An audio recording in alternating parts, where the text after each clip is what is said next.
All right, welcome back. David Young, Dr. David Young, cardiologist at Barton Health. Good to have you back in here. Thank you very much. I think it's, for me it's important. I think it's really cool. You pretty much grew up in this area. This is home for you. This is home. My family lives in Incline Village. My father moved up here and still lives there.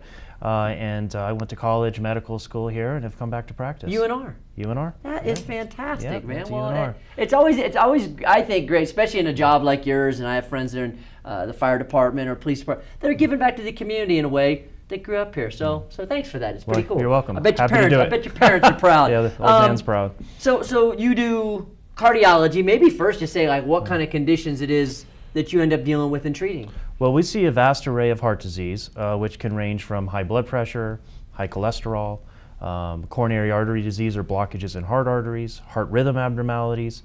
We take care of patients who have developed syndromes called congestive heart failure, where the heart has failed to pump blood to the body.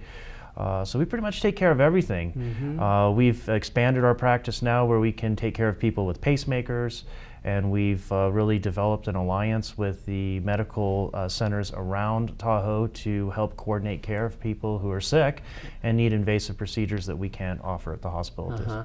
How much of an effect do you see on locals that live here and people visiting us with us living or people visiting a higher elevation? Incredible. Really? Incredible. Yeah, this is probably the most fascinating thing I've learned since I've been up here. So I did a college and med school in Nevada and then cardiology training in La Jolla, California at sea level. So I never saw high altitude medicine. Uh-huh. And they always talked about sleep apnea, but that was always someone who was overweight, snored really bad at night, and would obstruct their airway and not get oxygen into their lungs at night.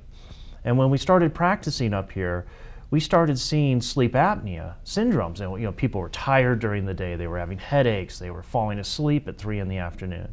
And they weren't the traditional people that were overweight and snoring, but it was this altitude-driven sleep apnea that is incredibly prevalent in my cardiology patients. No kidding. And it's really interesting. And you're seeing even with the locals that have lived up here for a long time. Yes, and especially people that have smoked and have bad lungs from smoking or are already compromised in terms of their cardiovascular status. We check it in a majority of patients, and it's shocking what you'll see. No kidding. Yeah, so what we do is this screening test, which is called a pulse oximeter. You just basically put a little probe on your finger, wear it overnight, and it prints me out a recording of your oxygen saturation over the course of the evening. And frequently I will see people with 70, 80% of their sleep cycle where their oxygen is abnormal. And it's easy to correct. Really? Yeah. That was my next question. What do you do to correct something like this? Well, so what we do is we have them wear oxygen at night. So, traditionally treatment for sleep apnea involves this really bulky mask. I've heard of this, yeah. Yeah, it's called a CPAP, which is incredibly difficult to use. Right. And the non-compliance rate is, at least 50%. Mm-hmm. So what we've done is we put people on oxygen. It's similar to what you wear when you're in the hospital. It's the probes that go in your nose. Turn on a little oxygen when you go to sleep. We recheck that pulse oximeter and make sure everything's corrected. And I would say in at least 90% of the cases, it corrects. And is this something that has to be a continued use of oxygen? It is. And, sometimes if people are overweight, physically inactive, controlling that part of your lifestyle may fix the underlying problem. Mm-hmm. What about this? I know you talked about it last time you were here, and for me it was the first time I'd heard about it, but this telehealth. So this is an evolving medical field, particularly in California, and it's a way of providing medical care to rural communities. So a smaller hospital like Barton may not have a full-time a full-time kidney doctor or a full-time endocrinologist.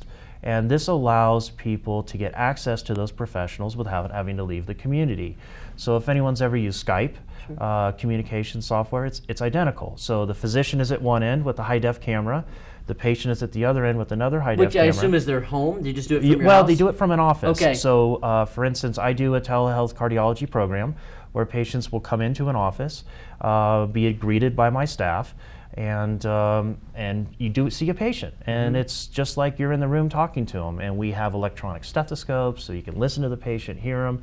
Everything's done over the internet, which allows us to expand our access to patients. So that's why the patient then needs to be in an office, to get these other input for you in terms of your data. Correct. But it's really, I think they have a very expansive telehealth program at Barton, and they're continuing to add new services daily. Yeah. So how are we doing as a nation, the United States, with heart health? Terrible. I knew you were going to say Yeah, it. yeah. So I think that the problem is you look at Western culture, physical inactivity, obesity, poor diet, and the culture of America is well, I don't want to do anything about it. I'll just take a pill to fix it, and that's the wrong way to approach it. Who has really strong heart out there as in the world? Well, traditionally, the Pacific American Rim, so Japan, places that have an improved diet over the Western culture have a lower incidence of heart disease. And classically, it's always taught that the Eskimo population that used to eat a lot of salmon, foods rich in omega-3s, always, the fish oils, always had the lowest incidence of heart disease. Yeah, bad news there, but good news for you. You got a job for life, don't you? I do. For people to make an appointment with you, Dr. Young? Yes, so very easy. I have a great staff. I'm very blessed. Just give us a phone call. It's 530-543-5497. We also have an email address, which is just cardiology@bartonhealth.org. We'll be happy to take care of you. Simple as that. We'll come back in again and talk. I learn something every time you come in here. Happy to be here. Dr. David Young from Barton Cardiology. We'll take a quick break and come back with that 7-day forecast. Stay with.